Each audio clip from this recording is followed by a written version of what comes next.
Hey there, everyone. I'm Chief Meteorologist Erik with another edition of Beyond the Forecast.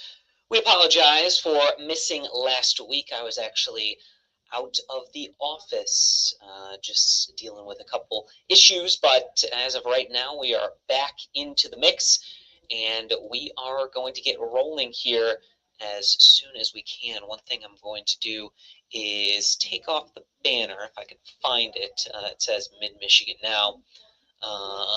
And make sure that you guys can hear me. So I'm going to jump over to Facebook real quick, turn on my sound, and just make sure that I am coming through good and well. All right. My mic does sound kind of terrible, so what I'm going to do is actually change things. Kind of terrible, so we are going to try it like this.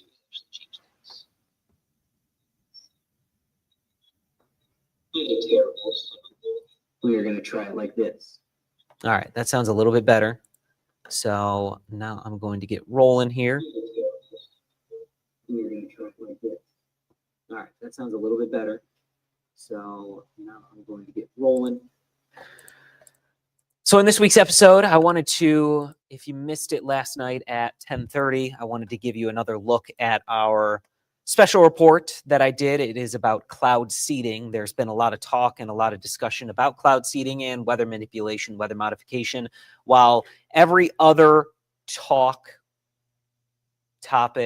concern is either a myth or is still being researched, I guess you could say.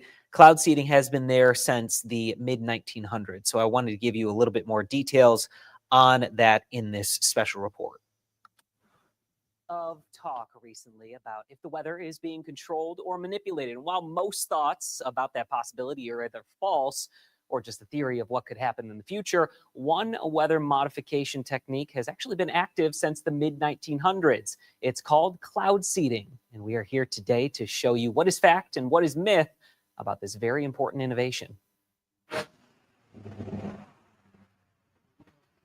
Before we can go any further with this story, it's going to be very important to know exactly how cloud seeding works. And where we need to be is in the sky, particularly in clouds that haven't produced any rain or snow yet. Planes with silver iodide actually introduce that compound into the clouds. Very little amount, but enough to make a huge difference. Those silver iodine crystals are nearly identical to the shape of ice crystals. And those clouds have super cool water, which is water below freezing, but it doesn't have anything to stick to and eventually grow. Those silver iodine crystals is exactly what those clouds need to start producing ice crystals that will eventually stick together and fall down as snow. Now that you know how cloud seeding works, is this silver iodine into the clouds dangerous for us here on the ground? Naturally occurring silver iodide. If you do a sample of soil, you're going to see parts per million of silver in the soil. The amounts of silver that are being released on the cloud seeding project, like I said, are less than 1 ounce per hour. It is clear the amount of silver iodine being used is less than most other dangerous pollution in our air right now. And it is mainly being put right back on the ground in the rain or snow. But even if we did come into contact with it, it would need to be a much higher concentration than what is currently being used to experience any ill effects. In many cases recently, precipitation has been on the rise. So why do we need more of it? Well, the answer lies with where. Almost all of it's done in the western United States to increase snowpack. It's a water resource management tool.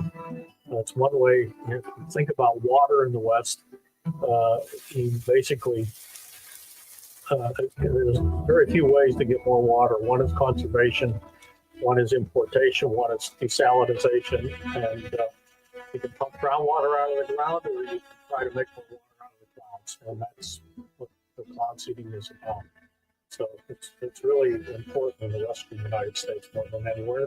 This map shows a significant drop in annual precipitation around and west of the Rockies. Precipitation is like gold in these areas to support life and also keep natural disasters from getting out of hand. Cloud seeding really makes a difference when it matters most. Most of the projects, if you're in a seeded location, can add about 10% more overall snowfall to the snowpack. We do a project in the Sierra Nevada, the Tahoe Truckee project, and that project puts down somewhere on the order of 20,000 acre feet per year. And a typical household in Nevada, in this part of northwestern Nevada, uses about a third of an acre foot for their entire use for a year. So that 20,000 acre feet is almost enough water for 60,000 households. And the costs to create that water is on the order of about $10 per acre foot.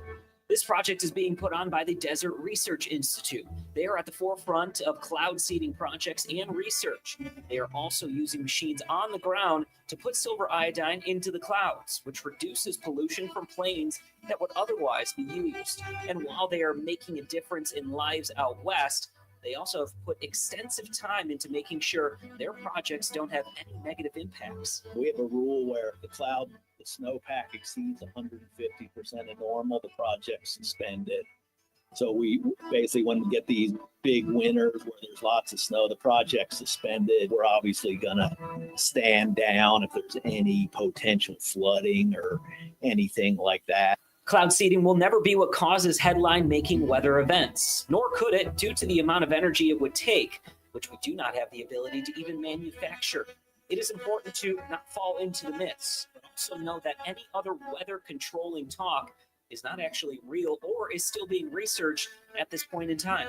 There's been discussion of ways to influence climate, and that involves cloud brightening or putting aerosols in the stratosphere.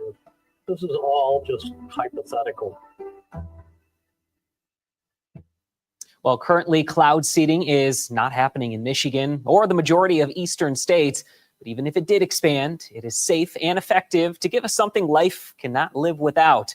As climate change continues to get worse, drought will follow along the same path, meaning if we ever were to lose cloud seeding, parts of the U.S. would only suffer more as access to water would shrink. There's been a lot.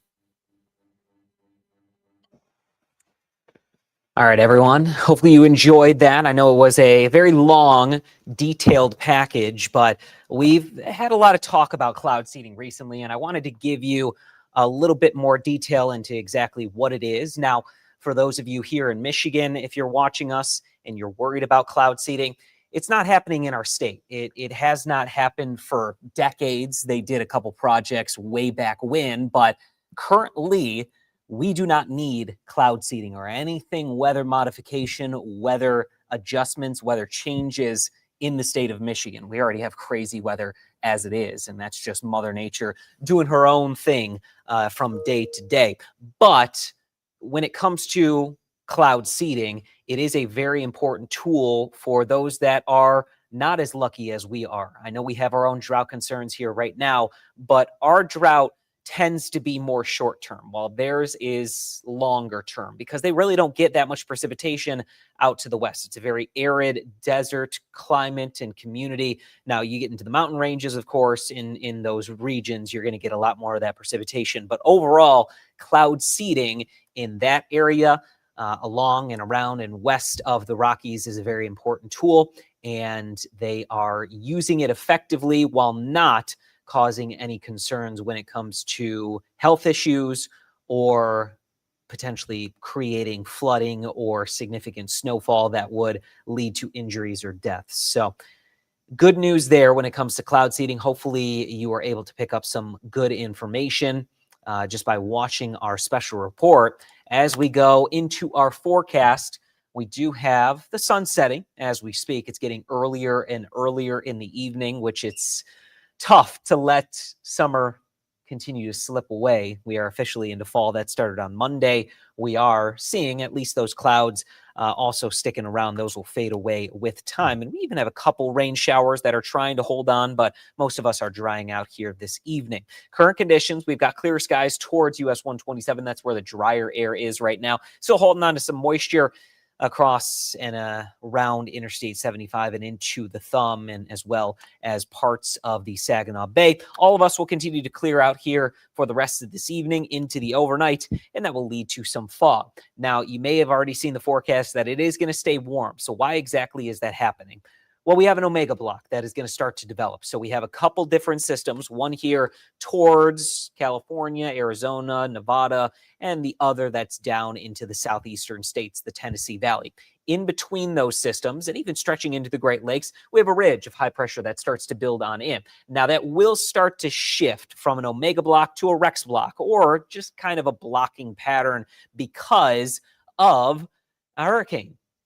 So a hurricane, as well as that low that's going to continue to sit and spin across the southeast, is going to allow for that ridge to continue to build into the Great Lakes. And it's not until that hurricane gets, I guess you could say, swept up by the jet stream and by the cooler air that comes down and pretty much grabs it coming out of Canada.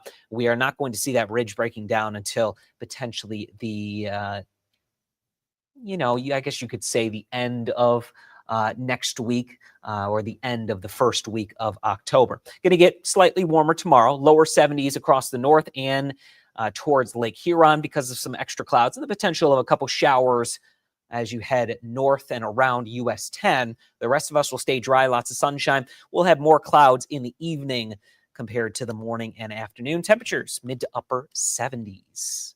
For our future cast, we are going to get rid of that cloud cover quickly overnight. Some patchy fog in the morning, and then you can see that front easing into our northern communities. Could have a stray shower with that, but it's only a 20% chance. And then that low and also cold front combination, it is going to allow for some clouds in the morning on our Saturday. Those will quickly fall apart, afternoon and evening looking very sunny, and it will be a breezy day on Saturday as we get some warmer air to also push on in. Temperatures both weekend days going to be well into the 70s to around 80. Lots of sunshine coming for our Sunday. Monday also going to be very sunny, right at 81 degrees.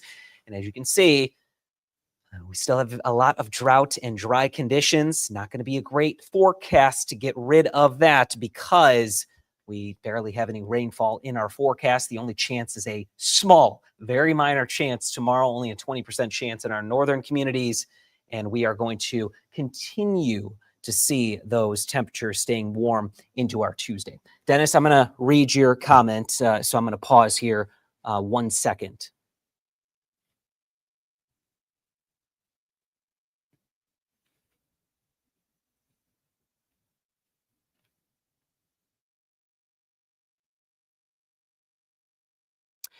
Dennis, you are correct. It is hard to, move those clouds around or have it in one specific area because unless the, conditions are right in that region, you're not really going to get the best cloud seeding ability. Now, what they try to do is they try to build up the snowpack so that when the warmer temperatures come, all of that water is going to get released into the streams and the creeks. And we can use that water effectively, not necessarily to break our drought, but, people's lives, you can't go without water. So if we can add some water to the watershed, it may not necessarily break us out of the drought conditions, but it's not going to hold us back from using that water potentially for our own daily lives, as opposed to just losing that water entirely. And you are right. It is getting increasingly likely that we have more moisture in the air because of the hotter temperatures. That flooding that did happen in Texas and Asheville, it wasn't, anything that was caused by cloud seeding. It's more the climate change aspect that we are shifting towards those most significant and more significant storm systems that are able to produce much more rainfall, outside of anything else that's going on. Richard Marr, when is this on and off rain going to end? It is going to end tomorrow. Actually, it depends on where you live, but for sure over the weekend, and as you can see, most of next week too. All right, everyone, I appreciate you watching and taking a look at that special report. We're going to leave you guys with that and leave you with the 7-day forecast here for a little bit longer. We'll jump off, end the stream, and we'll see you next Thursday. Take care, everyone.